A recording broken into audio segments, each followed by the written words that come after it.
Good day everyone and welcome back again to my YouTube channel. So another day, another vlog. And tama po kayo na expectation guys. Panibagong loan application po ito na bagong-bago. Fresh na fresh. Nag-o-offer daw to ng 30,000 pesos. Wow. Para sa mga first time na maglo-loan sa kanya. Nako, ang dami niyang pakagat sa kanyang ads ha. So hindi ko na kayo guys papatakamin pa. Ang pangalan po nito is si Rich Peso. Yan, if ever man na makita mo to sa iyong newsfeed sa Facebook, naku, wag mo muna siyang i-install at i-download. So, panoorin mo muna tong vlog ko para malaman mo kung totoong 30,000 ba talaga yung kanyang ipinapautang, no? And at the same time, magkano ba yung marireceive natin if ever man na hindi 30,000? So, yan po yung aalamin natin dito sa ating vlog. Pero bago yun guys, kung ikaw po ay gustong sumali sa aking pa-Gcash giveaway, weekly yun ha, every Monday yung aking announcement.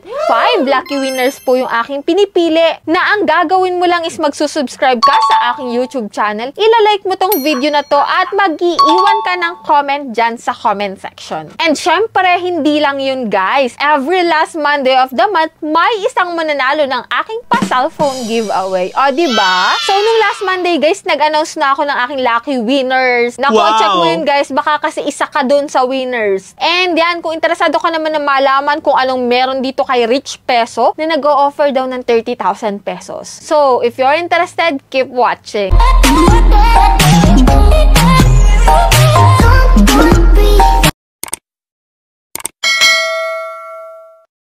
So, disclaimer no, hindi po tayo agent or promoter nito. Hindi po porket binlog ko siya para sa inyo is nare-recommend ko na kayong umutang dito. And hindi po porket may link po ako dyan sa comment section is nare-recommend ko na rin talaga kayong i-click yan at umutang kayo dyan. So, nasa sa inyo pa rin po talaga yung desisyon at narito lamang po ako upang magbigay sa inyo ng review about sa mga loan application na yan. And ito nga guys, no, si Rich Peso po is available sa App Store. And yan nga, nag-o-offer siya ng 30,000 pesos. Yan, pagka-install ko, ito yung bumungad sa akin. May loan term daw siya na 121 days at interest rate na 0.05% per day. Talaga, kapag ganun yung interest per day, nako, talagang mapapakagat ka dito ng apply at download at mapapa-apply ka talaga dito. So, dito guys, sabi nila na our qualification, we are qualified by SEC. Qualified daw sila. And check natin, pindutin natin tong take it now. Yan, dito mag-login ka using your active mobile number kapag may account ka na. Pero pag wala, sign up ka lang po, no? And then magsasend doon ng verification code. And ito nga, 30,000 pa rin, walang pinagbago. And click ko tong submit loan. And ito po yung mga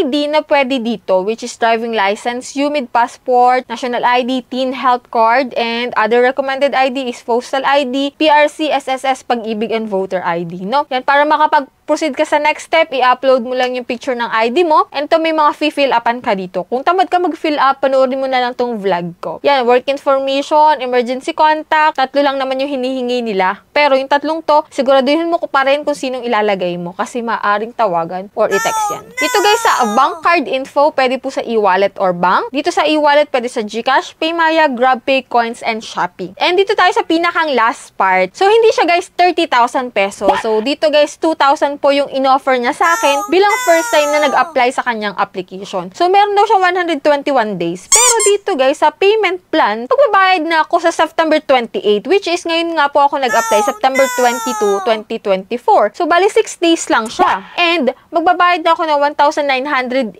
pesos dun sa 2,000 na in-approve niya sa akin. And ito pa guys ha, wala siyang ibabawas na interest, pero sa service fee po siya bumawi. 800 pesos po yung service fee nitong si Rich Peso. And, ang amount to receive ko na lang guys talaga is 1,200 pesos. Same sila, no? So, last time nag-vlog din ako about dun sa bagong loan application. Same din na 2,000 pesos, same din na 800 pesos yung ibinawas. So, pare-pareho, no? Nagtataka talaga ako dun sa mga loan application na bagong naglalabasan ngayon. Pare-pareho sila ng ina-approve na loan amount, pati service fee. Naghahanap na lang talaga tayo ng mga bagong lalabas ngayon na okay utangan, na talagang maliit yung interest, na may mahabang loan term. Yun yung hinahanap natin. And hindi pa tayo ngayon makakita. Kaya nga tayo Kaya natin nire-review itong mga bagong naglalabasan para ma-filtered out natin yung mga okay sa hindi. And kayo po na manonood, sana nagkaroon kayo ng konting idea about dito kay Rich Peso, and kayo na lang po yung magdi-decide kung go pa rin kayong i-install ito or dead man na lang talaga. So that's it. Yan lang po yung meron dito kay Rich Peso. And wala siyang dating pangalan, guys. Talagang bago siya, nag-exist. Kaya kung ikaw ay baguhan sa mga loan application, huwag ka muna agad-agad mag-i-install. Try mo muna mag-research, try mo muna manood ng reviews bago nyo siya applyan. Mas maganda na may idea kayo kung magkano marireceive nyo para at the end, hindi na kayo magsisisi pa sa huli na bakit ganon yung na-receive mo na lang. And that's it. Yan lang po yung meron dito. Kung hindi ka pa dyan nakasubscribe sa aking channel, click mo na po yung subscribe button. I-on mo na rin po yung notification bell para updated ka sa ganitong usapan, lalong-lalo na sa Pagcash ko. So, bye-bye naman na for now, guys. See you on my next vlog. Keep your heart beating, gone, breathing.